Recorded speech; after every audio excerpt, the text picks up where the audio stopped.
All right, thanks for coming back. Today we're checking out the new GoPro Hero 8 Black with the new folding fingers. There it is there, folding fingers. See it? Folding fingers.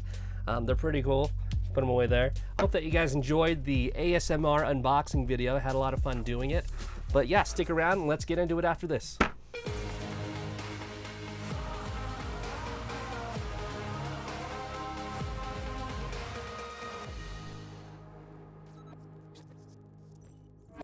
So first things first, let's compare the Hero 7 Black with the Hero 8 Black.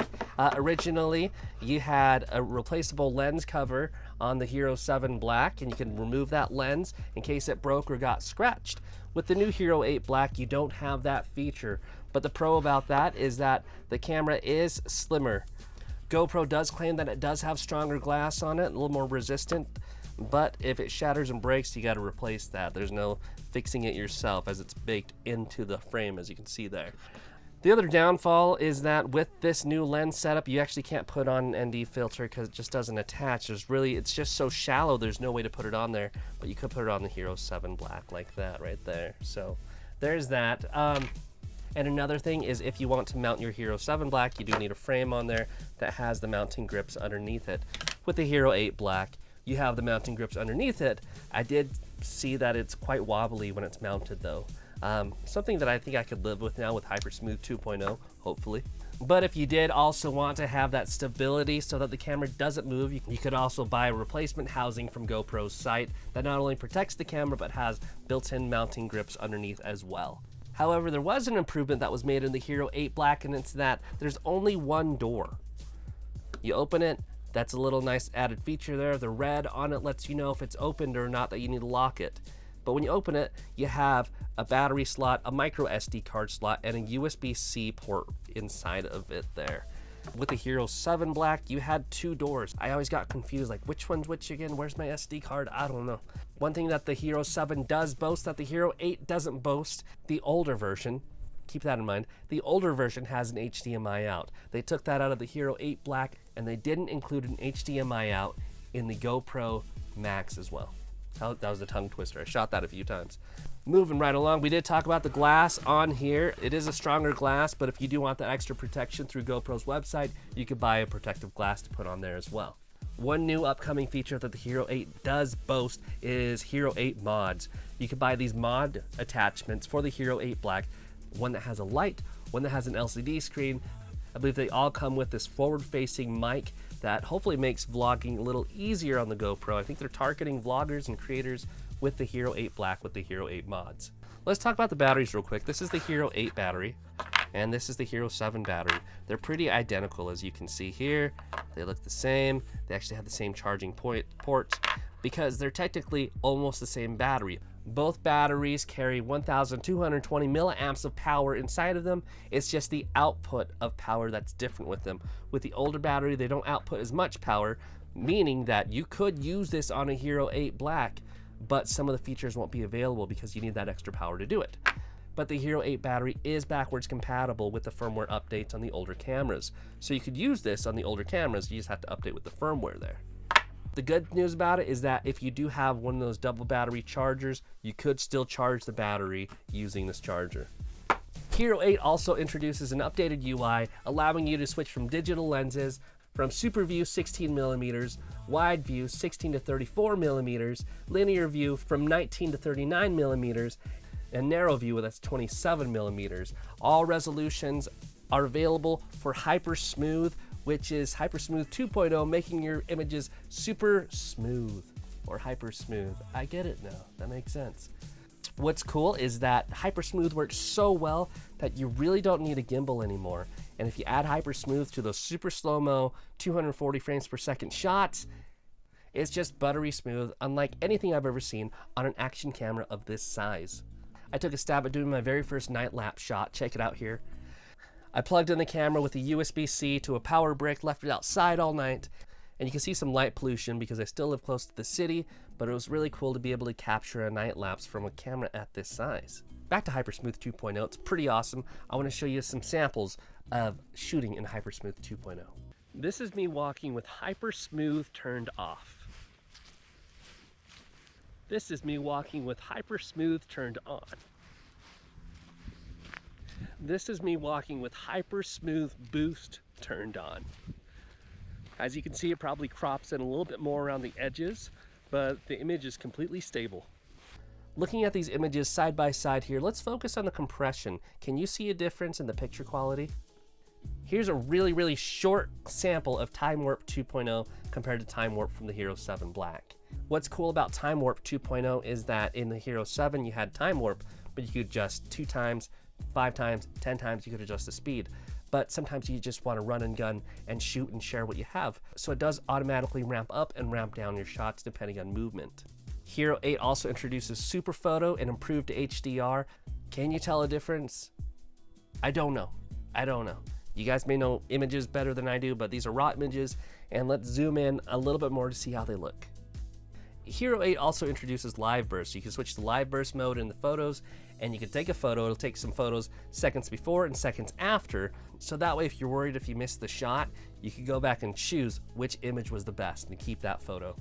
There are 3 mics in the Hero 8 Black. You have 2 in the front in this little pocket here, and you have this one in the side right here, making the sound actually really good. So I'm curious with the mods, it's gonna make the audio sound better because of the new mic, but this mic is pretty good, and I think it's pretty good for vlogging.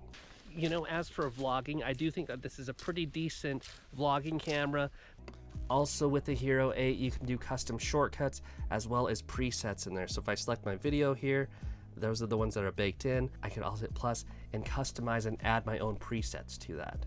And you could also do on-screen shortcuts. For example, right here, I created a shortcut here for exposure. I think these new features that are built in will actually help shooting a lot faster and quicker, because with action cams, you gotta go, you're on the go, you're on the run. You wanna get everything as fast as you can, so the faster the workflow here, the easier it's gonna get for you to shoot. Ryan Sutton also asked a question on my last Hero 8 video. He says, quick question, I know the Max can live stream at 1080p with Max HyperSmooth. That's pretty cool. I know the Hero 8 can live stream 1080p, but do you know if you can live stream HyperSmooth on the Hero 8? Thank you, Ryan.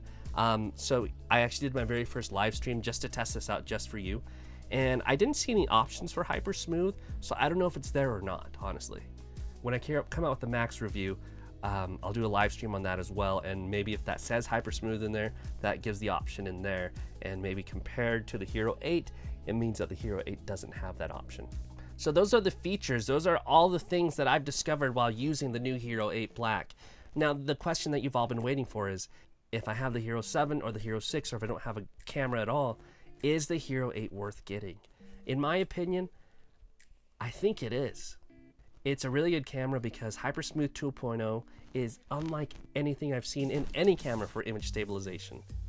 So here I have the Hero 7 Black and the Hero 8 Black. I have HyperSmooth 2.0 boost on there, and we're just gonna do a walking test here and compare the shots. So I'm gonna run it.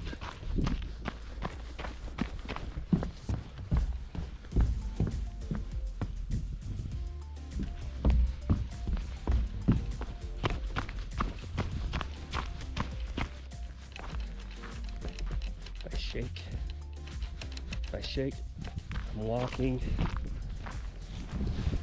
Also, if I'm vlogging into the lens, this is how it looks like and how smooth and stable it is.